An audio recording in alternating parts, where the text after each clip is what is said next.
उरणमध्ये तरुणीची निकृष्ट हत्या करणाऱ्या आरोपीला कठोर शिक्षा करावी। घडलेल्या घटनेचा खोपोलीतील युवकांनी केला निषेध। नवी मुंबईमध्ये काही दिवसापूर्वी एका महिलेवर मंदिरातील 3 पुजाऱ्यांनी सामूहिक बलात्कार करून तिची भयानक हत्या केली होती। त्यानंतर नवी मुंबईच्या शेजारी असलेल्या उरणमध्ये आणखी एक धक्कादायक घटना घडली आहे। 22 वर्षीय यशस्वी शिंदे नावाची तरुणी 2 दिवसापासून बेपत्ता झाली होती। उरण शहरातील एका शाळेजवळ राहणाऱ्या यशस्वीचा मृतदेह कोटनाका पेट्रोल पंपाजवळ आढळून आला। पोलिसांनी मृतदेह ताब्यात घेतला तेव्हा तिच्या शरीराची विटंबना केल्याचे लक्षात आले। चेहरा व शरीरावर जखमा आढळून आल्या। ही बातमी उरण शहरात पसरल्यानंतर नवी मुंबई आणि उरणसह संपूर्ण महाराष्ट्रामध्ये नागरिकांनी रोष व्यक्त केला आहे। सदरील आरोपीला कर्नाटक सीमेवरून अटक करण्यात आली असल्याची माहिती माध्यमातून समजते।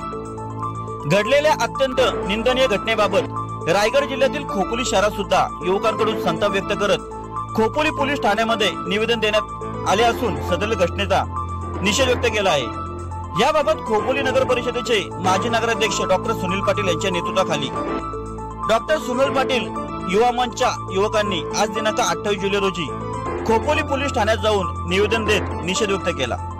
यावेळी माजी नगराध्यक्ष डॉक्टर सुनील पाटील यांच्यासह खोपोलीतील अनेक युवक व युवती मोठ्या संख्येने उपस्थित होते। घडलेली घटना ही अतिशय निंदनीय असून या घटनेला चाप बसण्याकरिता सदरील आरोपीवर कठोरात कठोर म्हणजेच फाशीची शिक्षा व्हावी याकरिता ॲडव्होकेट संदेश धावारे, मुस्कान सय्यद व डॉक्टर सुनील पाटील यांनी आपल्या संतप्त भावना व्यक्त केल्या आहेत। महिलांना किंवा त्या कुटुंबाला न्याय मिळाला पाहिजे म्हणून या ठिकाणी आमच्या विचार मंचच्या वतीने संपूर्ण हे सर्व आमचे पदाधिकारी या ठिकाणी येऊन खोपोली पोलीस या ठिकाणी आपल्या जिल्ह्याचे जिल्हा अधीक्षक यांना हे निवेदन कसं देता येईल आणि ह्या पुन्हा अमानुष हत्या हे कृत्य या नाराधावानी करू नये म्हणून त्यांच्यावरती कठोर कारवाई व्हावी आणि तो खटला फास्ट ट्रॅकवरती चालवावा या हेतूने आम्ही या ठिकाणी आलोत आणि या संपूर्ण या घटनेचा आम्ही या ठिकाणी जाहीर निषेध संपूर्ण ह्या विचार मंचच्या वतीने करतोय।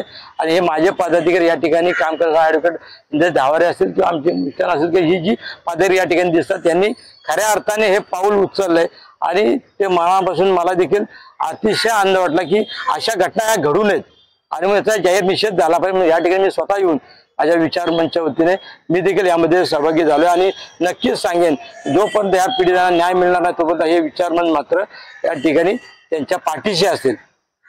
आमच्याकडून एकच मागणी असेल या पीडितांना त्यांना त्यांचा न्याय तर मिळेलच, न्यायासाठी तर आम्ही त्यांच्या पाठीशी राहणार आहोत, परंतु शासनाने त्यांना एक आर्थिक मदत म्हणून 5 लाख 10 लाखाची जी असेल ती तरतूद त्यांनी त्या ठिकाणी तत्काळ करावी आणि पीडितांना जलद गतीने न्याय देण्यासाठी फास्ट ट्रॅकवरती हा खटला चालवावा आणि त्या नाराधामांना कठोरात कठोर शिक्षा द्यावी एवढंच आपल्या वतीने सांगतो। पहिल्यांदा आता आम्ही सुनील पाटील साहेब यांच्या विचार मंचाच्या आधिपत्याखाली आज खोपोली पोलीस स्टेशन या ठिकाणी माननीय रायगड जिल्ह्याचे पोलीस अधीक्षक यांना आम्ही निवेदन दिलेलं आहे की या 3ही घटनांचा आम्ही या विचार मंचाद्वारे आम्ही जाहीर निषेध केलेला आहे। ज्या प्रकारे या नराधामांनी हे कृत्य केलेलं आहे खरं तर आम्हाला कायद्याच्या भाषेमध्ये बोलत असताना या गोष्टीचा या प्रकरणाचा यांनी लवकरात लवकर फास्ट ट्रॅक मध्ये हे चालवून तपास जलद गतीने करून पीडितांना न्याय दिला पाहिजे। जर आम्ही एक सर्वसामान्य माणूस असतो, सर्वसामान्य असतो आम्ही, तर या लोकांना भर चौकामध्ये यांना फाशी दिली पाहिजे। यांच्या या गोष्टीला कोणीही समर्थन करणार नाही। महाराष्ट्रातल्या तमाम वकिलांना मी जाहीर निवेदन करतो, आवाहन करतो की या ज्या नराधामांचं जे वकीलपत्र आहे हे कोणीच घेऊ नये, कारण ज्या प्रकारे ही निर्गुण हत्या झालेली आहे ती अमानुष आहे आणि आम्ही आता जाहीर निषेध करतो। शासनाने या गोष्टीकडे काळजीपूर्वक लक्ष देऊन या भविष्यामध्ये यापुढे अशा कुठल्या घटना घडणार नाहीत किंवा घटना जर घडल्या तर त्याच्यावर आपण ताबडतोब कारवाई करून त्यावेळेस त्या आरोपीला तुम्ही शिक्षा दिली पाहिजे। तसेच पीडित कुटुंबाला शासनाने कमीत कमी 10 लाखाची मदत, न्याय तर 100% हा भेटणारच त्यांना, परंतु आज या पीडित कुटुंबाला आर्थिक क्षमतेची गरज आहे, त्याच्यामुळे त्यांना 10 लाख रुपये प्रत्येकी त्यांना दिले पाहिजेत। परत एकदा मी सुनील पाटील विचार मंचातर्फे या घटनेचा तीव्र निषेध करत आहे। महिला म्हणून तर अंगावरती शार आले आहेत। खरं तर म्हणजे जी अक्षता म्हात्रे, यशश्री शिंदे आणि मावळ तालुक्यातील समरीन हिच्यावरती जे अत्याचार झाला आहे ते पाहून अक्षरशः निशब्द आहे मी बोलण्यासाठी।